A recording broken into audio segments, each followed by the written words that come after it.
කියන්න රෙකෝඩ් කරගෙන ජීවිතේට මිනිස්සු පුරුදු කරගන්න ඕනේ කරුණු හතර. හරි. අම්මා මට කියන්න ලෙක්චර් එකක් දෙනවා වගේ කියන්න එපා. එතකොට තමයි අර කට්ටිය අහන්නේ. ඒ වගේ මේ බුදුහාමුදුරුවෝ කියලා කියනවානේ නිරෝගීකම් තමයි පරම ලාභය. එහෙම කියන්නේ මිනිස්සු නිරෝගීකම ගැන හිතන්නේ. මොකද අහලා දාන්නකො පස්සේ දාන්නේ. නිරෝගීකම ගැන හිතන්නේ. නිරෝගීකම නැති වෙන දේවල් ගැන හිතන්නේ තරු වගේ.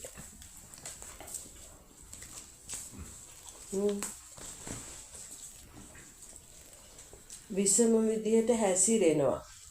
දවසට පැය 24ක් බඩගින්න ඉන්නවා. ඒක විසම හැසිරීමක්. අර එක සැරේ කන්න බෑනේ කාටවත්. ඒව කන්න ඕනේ බඩට ප්‍රමාණවත් ගානට වේල් දෙකක් හරි කන්න ඕනේ. වැඩ කරනවා අය වැඩ කරන ප්‍රමාණයට කන්න ඕනේ. වයස අනුව කන්න ඕනේ. ගුණ දේවල් කන්න ඕනේ.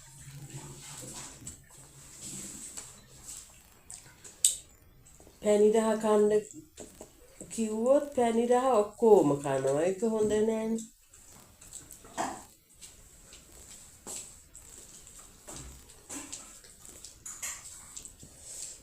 නැත්තම් නොකාම ඉන්නවා. නැත්නම් පැණිරහ ඔක්කොම කනවා. එහෙම නැත්තම් තෙල් ගොඩාක් කනවා. එහෙම හොඳ නෑ. ලුණු ගොඩාක් කනවා. එහෙම හොඳ නෑ.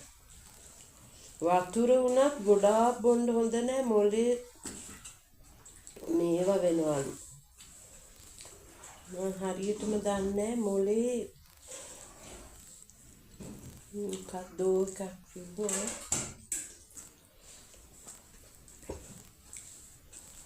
වතුර හරි පිරෙනවා.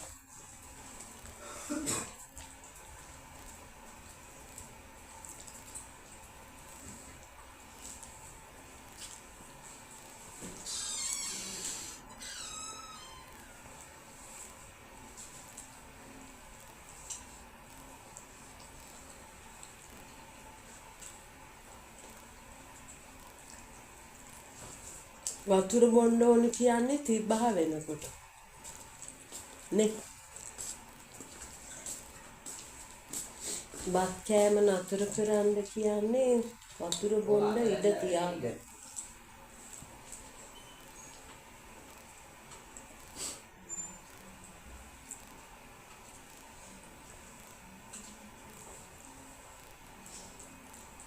කාපු ගමන් නිදා ගන්නත් හොඳ නෑ. තරු කාපු ගමන් නිදා ගන්න.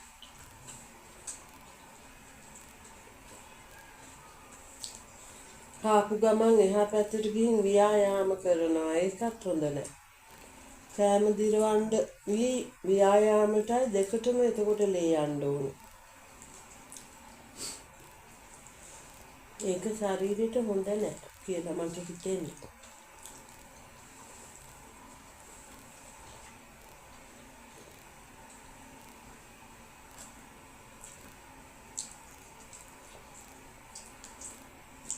ෆාස්ටින් කියලා පැය 24ක් බඩගින්නේ ඉඳලා එක වේලක් රටේම තියෙන කෑම කෑවා කියන එක හොඳ නෑ. හොඳ වැඩක් නෙමෙයි. ඇඟට දරා ගන්න බෑ. යන්ත්‍රයකට තෙල් උතුරන්න දාලා තිබ්බත්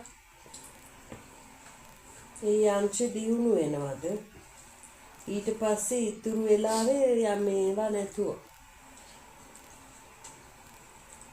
පෙට්‍රෝල් ඩීසල් මොනවත් නැතුව යන්ත්‍රය දුවනවා. එතකොට කැඩෙනවා. ඒක කැඩෙන්න ආයෙත් දානවා පෙට්‍රෝල්.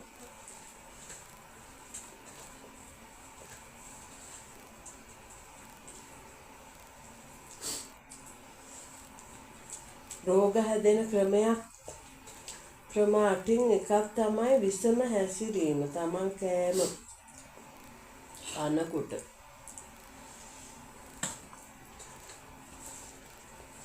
තෙල් ලුණු සීනි අධික කෑම කන්නේ නැතුව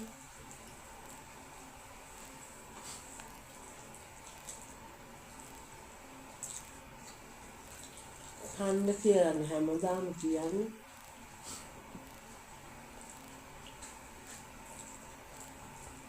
බඩගින්නේ ඉඳලා කනකොට ඉක්මනට ලේවලට උරා ගන්න ඕන නිසා හැදෙනවා දිය වැඩියාව. මොකද ලෝක දැන් පිළිකා සෛල විනාශ කරනවා කියලා කන්නේ නැතුව පැය ගාණක් හිටියා කියලා ඒක කොච්චර කල් කරන්නද?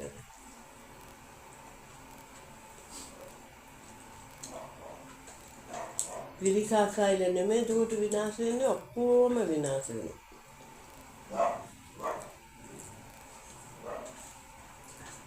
තමන්ගේ බඩේ ප්‍රමාණය දන්නේ තමන්.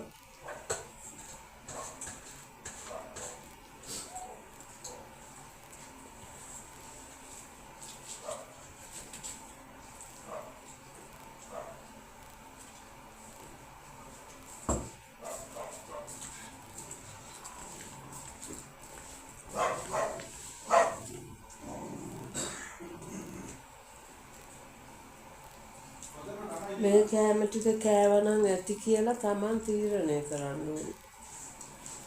තෙල් ಜಾති ලුණු ಜಾති කනකොට හොඳයි කාලාන්තරයක් අවුරුදු 20ක් 30ක් ඒ විදිහටම කනකොට නහර වල බැඳිලා නහර සිහින් වෙනවා. එක වේලක් නෙමෙයි තුන් වේල ප්‍රමාණවත් ගානට කෑවනම් කාටවත් ලෙඩක් හැදෙන්නේ නැහැ.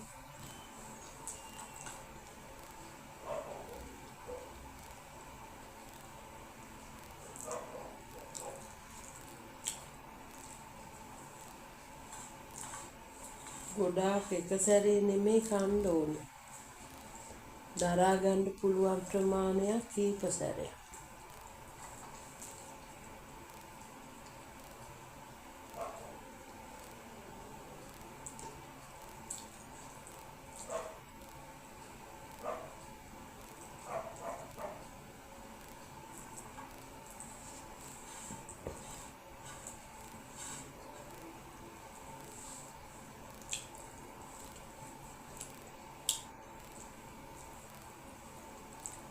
සමහර අය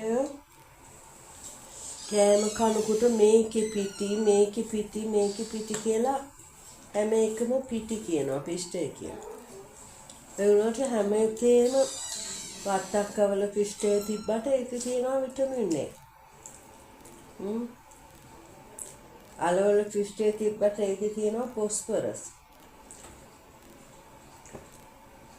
බත්වල තියෙනවා විටමින් මාර්ග විටමින් B නියුඩු හාල් වල ඒ වගේ පිස්ටේ කියලා එක දෙයක් කාලා හරියන්නේ මාරු කර කෑම කන්න ඕන.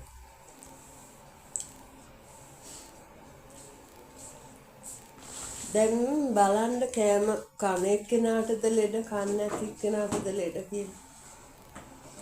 ටොයිලට් යන්නේ. තරු කොච්චර දුක් විඳද ටොයිලට් යන්නේ නැතුව ටොයිලට් එකේ පැය ගාණක් හිටියම පීඩනය වැඩි වෙලා මැරෙන්නත් පුළුවන්.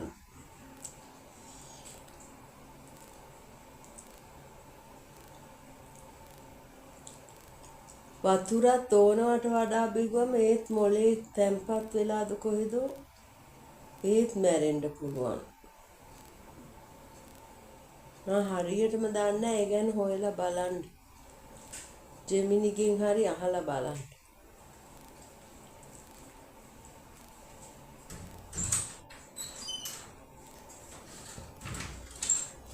අන්තවාදී වෙන්න හොඳ නැහැ. නොකාම ඉන්නත් හොඳ නැහැ. ගොඩාක් කන්නත් හොඳ නැහැ. සැරෙන් සැරේ ටික කෑවම හරි. අපි කන්නේ ඒ විදිහටනේ.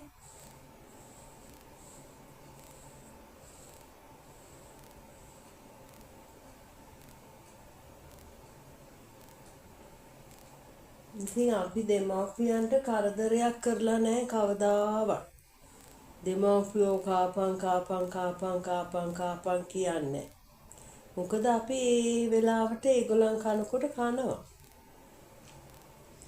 දෙමාපියන්ට කවදාවත් එහෙම බාරක් වෙලා නැහැනේ අපි. බලන්න මං කනකොට පිඟානේ කිසිම දෙයක් ඉතුරු කරන්නේ නැහැ. බෙදා ගන්න කෑම ටික ඔක්කොම කනවා. හෝටලයකට ගියත් එහෙමයි. මේ නාස්තියක් ඉගෙන ගන්න හොඳ නැහැ. කොහේට ගියත් තමන් බෙදා ගන්න ප්‍රමාණය කන්න ඕන. විසි කරන්න හොඳ නැහැ.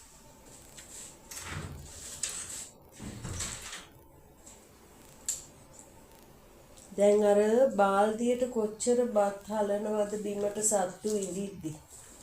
සත්තු ඉන්නවනේ කන්න ඒත් දානවා බාල්දියට. එහෙම.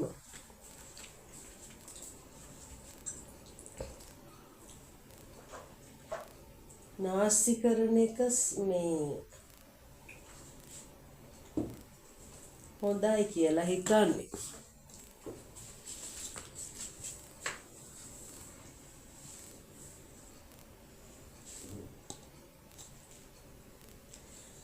නාස්ති කරන එක ලෝභකමක් නෙමෙයි කියලා හිතන්නේ.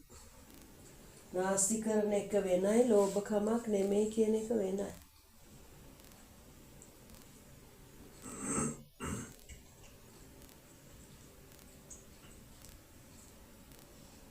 කවදාවත් ඉතින් උපදෙස් පිළිපදින්නේ නැහැ. උපදෙස් පිළිපදින්නේ නැත්තම් ජෙමිනිගෙන් අහලා බලන්න. ඒ අහන ප්‍රශ්නත් හරියට අහන්න ඕනේ. තමන්ට ඕන උත්තරේ බලාපොරොත්තු වෙන්නේ ඇහුවොත් ලැබෙන්නේ ඒ උත්තරේ.